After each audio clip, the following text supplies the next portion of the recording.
Imagínese, aquí en Barranquilla está haciendo unos calores, con tanto huracán que está en el Mar Caribe. Y me estaba bañando yo y toda mi familia como 2, 3 veces al día. Pero el otro día me llevé la factura del agua y qué vaina tan cara, déjenme decirle. Yo no entiendo por qué no sale tan cara si al lado tenemos Río Magdalena. Ni para decir que no tenemos agua, porque sí la tenemos. Por favor, que alguien me explique. Hola José, ¿cómo estás? Hoy te vamos a explicar un poco sobre estos fenómenos de privatización de los servicios, especialmente los servicios públicos y por qué incrementan los costos. Terrible lo que te está pasando con el agua. Hola José, ¿cómo estás? Bueno, vamos a empezar a hablar un poco acerca del concepto de privatización y muy aterrizado en los servicios públicos. Entonces, el fenómeno de privatización es cuando la financiación y la provisión de determinado bien se hace de forma pública, lo hace entidades públicas, y la privatización se da cuando pasamos a una financiación pública de una provisión privada. Esto ha venido pasando principalmente con los servicios públicos y existe mucho debate alrededor del tema. Lo primero que debemos aclarar es que no siempre la gestión privada es más eficiente que la pública. Los servicios públicos no deben ser tratados como servicios comunes al ser servicios que como humanos tenemos, digamos, derecho para mantener, digamos, una mínima dignidad. Entonces, el cambio en la naturaleza de los derechos de propiedad conlleva a una estructura diferente de incentivos para administrar y, por lo tanto, a campos de comportamiento administrativo y el desempeño de una empresa. Entonces vamos a hablar acerca un poco de la filosofía pública y la filosofía privada, de cómo se manejan estas empresas. Entonces, si hablamos de forma pública, sea la maximización del bienestar social y no necesariamente del bienestar, digamos, financiero. Entonces, de forma pública podemos tratar de internalizar externalidades, eh, esto también a través de subsidios a las empresas por parte del mismo Estado, y esto va a hacer que en números no tengamos, digamos, en contabilidad no tengamos beneficios extraordinarios, pero que sí se dé un máximo, una maximización de bienestar social, ¿sí? Eh, por el contrario, de forma privada tenemos una maximización de utilidades, ¿sí? Entonces, el Estado tiene, el ente privado tiene incentivos a maximizar sus utilidades y esto lo hace pues con costo marginal igual al ingreso marginal. Esto hace que no siempre las externalidades se internalicen dentro del mercado y esto puede elevar los costos de prestación de los servicios. Entonces nos van a salir servicios más caros como te está pasando en este momento y también vamos a tener problemas de cobertura y de accesibilidad a determinados recursos. Entonces, aún con precios regulados, no se tiene un incentivo de acceso y de cobertura. Por ejemplo, las zonas no interconectadas del sistema eléctrico o las zonas a las que no llega los acueductos en Colombia, ¿sí? En caso de quiebra, el Estado debe responder a la, digamos, a su responsabilidad constitucional de prestar estos servicios. También dejando al Estado en una posición, digamos, débil. También tenemos por otro lado la privatización de obras públicas, en donde históricamente en Colombia y en Latinoamérica eh, hemos tenido obras públicas, la privatización y esto casi siempre ha conllevado a sobrecostos, a obras sin entregar, a pérdidas millonarias por mala estimación de los costos, a carruseles de contratación, o sea, corrupción. Entonces, esto es un claro ejemplo de que no siempre la privatización, sobre todo con cosas de carácter público, son la solución. También te voy a hablar un poco acerca de cómo empresas privadas que prestan servicios públicos esenciales o servicios esenciales para los colombianos tienen mal manejo, tienen mala administración y dejan al Estado en una posición débil, digamos. Avianca, por ejemplo, es la empresa que presta un servicio esencial para los colombianos y que en menos de 20 años ha entrado 2 veces en bancarrota y a pesar de su mala administración, digamos, ha tenido utilidades decrecientes, incluso con una participación alta de mercado. Ha tenido acciones decrecientes en los últimos 10 años, 9 años, y esto, si lo vemos desde el punto de vista de la prestación del servicio para los colombianos, pone al Estado en una posición en la que va a verse forzado a soportar las consecuencias de esta mala administración. O sea, todos los colombianos vamos a estar asumiendo costos de una empresa privada y vamos a tener que soportar estas empresas privadas para evitar que estos servicios no se nos, digamos que los servicios para hacer que los servicios se presten. Entonces, este es un claro ejemplo de que las entidades privadas prestando servicios muy importantes pueden tener cierta ventaja y pueden querer aprovecharse de esas ventajas ante el Estado. Bueno, José, otra de las problemáticas que sucede en el caso de la prestación de servicios públicos y servicios principalmente esenciales para los colombianos es a causa de la descentralización. Acuérdate que Colombia es un país descentralizado en todo su territorio a partir de entidades territoriales que son responsables del desarrollo y en cierta medida son responsables de la recolección de recursos económicos para cada uno de sus territorios. ¿Qué pasa en Colombia? En Colombia la descentralización no ha ocurrido de manera homogénea, lo que quiere decir que algunas entidades territoriales no cuentan con las capacidades institucionales para poder hacer manejos de sus bienes y por lo cual se han quedado estancadas y rezagadas. ¿Qué pasa en este punto? Las empresas privadas tienden a buscar a las entidades territoriales más desarrolladas en términos de infraestructura, de capital humano y en términos económicos, dejando a estos territorios rurales y territorios dispersos con falta de capacidades en desarrollo, rezagados. ¿Y qué pasa en este punto? En este punto pasa que las entidades con mayor desarrollo siguen desarrollándose, mientras las entidades territoriales con menos capacidades institucionales y menos desarrollo siguen quedándose estancadas. ¿Y qué pasa con el bienestar social en este caso? Como ya te lo ha mencionado Esteban, muchas veces las empresas privadas, que el hecho de ser privadas lo que hacen es buscar el bienestar de ellas, buscar tener mayores ingresos, hace que incrementen los costos, pero no piensan en el bienestar social de los individuos. ¿Esto qué quiere decir? Que priman los intereses de la empresa privada en términos de buscar y aumentar sus beneficios versus el bienestar social de todos los individuos, que en este caso, y es muy complicado, la mayoría de servicios están bajo un manto de los derechos de las personas. Un ejemplo de esto es el sistema de salud con las EPS y las IPS. Este ejemplo, dado el tiempo, no te lo podemos explicar, pero con mucho gusto podemos hablar del tema. Bueno, José, ahora vale la pena preguntarnos si realmente aquí juega un papel importante la corrupción. Entendamos la corrupción como un caso de calamidad pública porque si bien la corrupción está tipificada como un delito en el Código Penal, en donde se establece que un acto de corrupción es el ofrecimiento y aceptación de algún tipo de dádiva para que una entidad, bien sea pública o privada, falle a favor de un tercero y lo favorezca directamente, muchas veces la adjudicación de concesiones para la prestación de servicios públicos en Colombia tienen una implicación, tienen un tinte, se ven envueltos en casos de corrupción.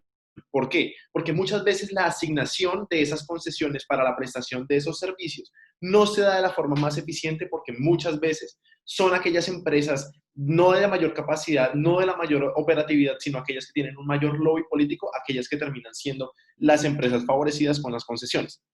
¿Qué implicaciones tiene eso? Pues claramente que van a haber menores niveles de calidad en la prestación, menores niveles de cobertura y claramente menores niveles de acceso, que siguiendo la línea de lo que venimos exponiendo el día de hoy, va a terminar teniendo un menor bienestar para toda la población.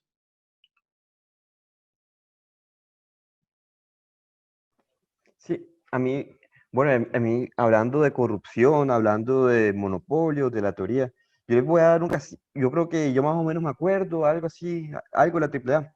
Imagínense que la AAA es la empresa que le presta el acueducto, el alcantarillado y el aseo a Barranquilla, a su área metropolitana y a 14 municipios de aquí del departamento del Atlántico. Pero yo digo algo curioso, ya que como es privado, aunque tiene un pequeño porcentaje de capital público, pero ellos no son la mayoría y no toman las decisiones, es curioso porque ellos no prestan el servicio un servicio esencial a los mismos municipios donde está el servicio. ¿Por qué? Porque yo estaba leyendo y aparecía que habían ciertos corregimientos dentro de los municipios que estaban muy lejos del casco urbano y no les salía rentable entonces hacer el acueducto allí y no les prestaban servicio o el servicio es muy intermitente. Entonces se presenta un problema con la calidad y la consistencia del servicio dentro de estos lugares. Aparte, yo también estaba viendo la teoría acerca de eso, como decía Jorge, acerca de los monopolios, de que siempre buscaba maximizar su utilidad, pero este es un caso curioso, porque la AAA, al parecer, estaba incrementando costos de una manera ficticia durante 20 años. ¿Qué era lo que estaba haciendo? Estaba inflando por medio de asesorías técnicas, que no eran asesorías técnicas, nadie sabía qué era lo que hacían. Eh, Cobraban al año más o menos entre 20.000 y 30.000 millones de pesos por estas asesorías. Entonces, ¿eso qué es lo que hacía? Que bajaba la utilidad que tenía que dar, y aparte, como más o menos el metro cúbico del agua se calcula con los costos internos de la compañía, no daban la información completa a los entes reguladores, así que el precio, ya sé por qué me salía tan caro, más o menos, creo que era por eso, porque no reportaba, subía los costos, haciendo que el metro cúbico de agua no bajara, inclusive que subiera todos los años. ¿Y esto qué era lo que hacía con la gente? Que la gente no podía pagar su factura del agua, no podía pagar su factura de aseo, y todas sus facturas del agua, haciendo que no llegara el servicio de ese servicio esencial a toda la ciudad, a todos los pueblos en donde se ha necesitado. Ok, José, entonces vale la pena preguntarse, ¿es fácil regular a un monopolio que está prestando un servicio público esencial? Notemos que del funcionamiento adecuado de los monopolios depende que el Estado pueda garantizarle a toda la población la prestación y el acceso y la cobertura de un servicio público esencial. ¿Eso qué implica? Implica que necesariamente los monopolios van a tener un poder de negociación. La teoría de la regulación institucional, lo que se ha demostrado, lo que busca es entender estos problemas asimétricos en la regulación como un problema de agente principal. Entonces hay tres aspectos fundamentalmente que deben tenerse en cuenta acá. Por un lado, un problema de información. La información no es asimétrica. El agente conoce una información y el principal otra. Dicho de otra manera, el Estado tiene unos ideales sobre lo que debe ser el ejercicio de la prestación de servicio, mientras que la gente tiene otra completamente diferente, como ya lo expusimos, respecto de la maximización de utilidades propias. Por otro lado, el sistema de incentivos. Debe haber un sistema de incentivos lo suficientemente completo para que el Estado asegure que el privado se va a comportar de la manera en la que el Estado lo requiere. Y a su vez, ¿eso a dónde nos va a llevar? Nos va a llevar a que debe haber una regulación eficiente en términos contractuales, es decir, debe haber un diseño eficiente de contratos, que lo que permita es que se resuelvan una gran cantidad de contingencias y eviten que el privado termine en pleitos legales y en una mala o una nula prestación de servicio a causa de problemas de agente principal. Entonces, note que no es fácil regular estos monopolios debido a que hay un montón de cosas que la regulación institucional y los costos transaccionales generan sobre la prestación de estos servicios esenciales. Imagínate, el gerente está preso y muchos de los directivos huyeron. Exacto.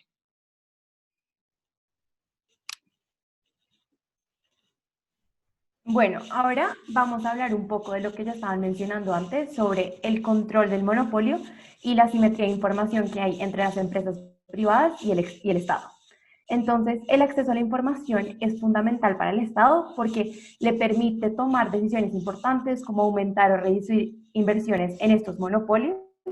Además, le permite optimizar las licitaciones de contratos con el gobierno y adicionalmente le ayuda a obtener datos y estadísticas del consumidor o índices de precios que podrían beneficiar también a los consumidores.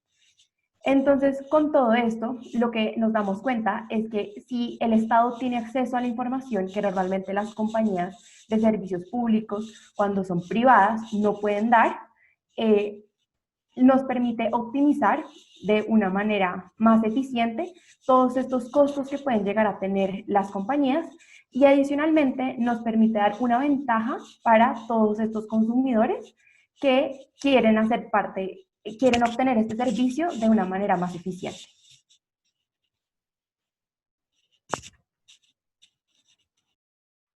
Bueno, entonces vamos a reunir todos estos argumentos de los que hemos hablado a través de todo el video y vamos a concentrarnos en lo siguiente.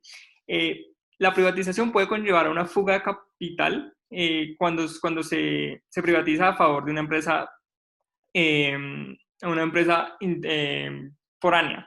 Entonces esto puede hacer que estas utilidades, tras de que estas entidades van a maximizar sus utilidades y van a elevar los costos, estas utilidades que quedan no se van a reinvertir, no se van a ver traducidas en mayor bienestar social, sino que van a ser una fuga de capital hacia otros países. por otro lado, tenemos una posición perdedora al Estado en muchas de las ocasiones, ya que cualquier bancarrota, cualquier pérdida de una de estas empresas que debe prestar un servicio eficiente y para todos los colombianos, la debe entrar a asumir el Estado. El Estado, de alguna forma, por su compromiso constitucional de prestar estos servicios públicos, queda sujeto al comportamiento y al buen manejo de los recursos de esas empresas privadas. Y cuando estas, por X o Y razón, entran en bancarrota o se declaran, digamos, ilíquidas, el Estado, digamos, que va a tener que entrar a solventar muchas de las cosas, y esto es un argumento, pues, en contra de que estas empresas manejen los servicios públicos. También tenemos, como ya lo hemos hablado bastante, la exclusión de cobertura y accesibilidad de algunos de los servicios, como el agua, como la electricidad, en donde los privados no van a tener incentivos a asumir los costos elevados de llevar electricidad a todos los colombianos, y costos que tal vez el Estado sí estaría dispuesto a asumir de alguna u otra forma. El privado no va a tener incentivos y es muy difícil, como lo hemos hablado, regular y de alguna forma obligarlos a que los servicios se lleven. Llevamos 20 años en el intento de que se presten estos servicios en todo el territorio nacional, y ha sido difícil que alguien quiera asumir estos costos de llevarlos hasta allá. Entonces también tenemos retos regulatorios en cuanto a los procesos de privatización y regulación de monopolios naturales. Tanto los procesos de privatización se hacen de forma compleja en establecer el precio y establecer los valores en los que una empresa de carácter público debe ser vendida a los privados. También tenemos la difícil regulación de monopolios naturales de la que hablamos antes.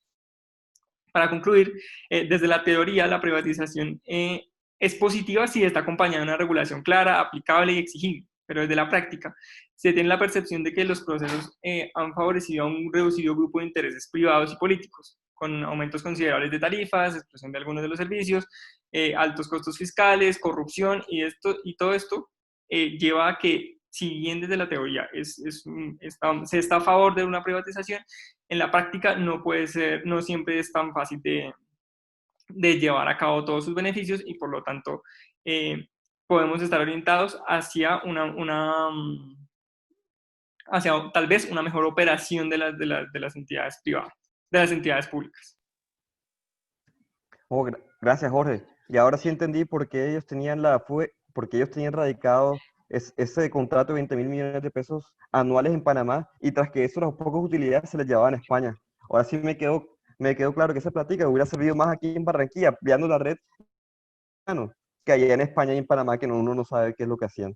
Gracias a todos por explicarme y por su tiempo. Chao, José, que estés Muchas gracias. bien.